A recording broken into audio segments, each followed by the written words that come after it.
Então, a cada bairro, ou a cada, sei lá, eu vou ter uma estação de água, para poder voltar para o. Porque aqui a proporção foi pequena, né? Tinha um soldado mais rápido.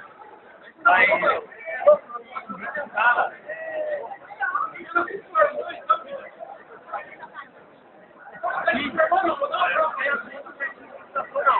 porque assim, tem muita coisa aqui que a pessoa da área trabalhava, entendeu? Aí não tem coisa na minha firma, outro pegou coisa, aí a gente tem que devolver depois. Eu trabalho com automação industrial. Industrial. Ele falou que não foi da área dele. Agora vê, deve estar interligado com essa máquina aqui, máquina de estufa. E aí, aqui, na mesma curva, está interligado com a máquina de estufa.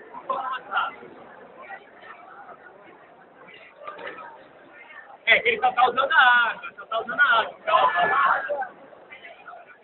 Aí é com o rapaz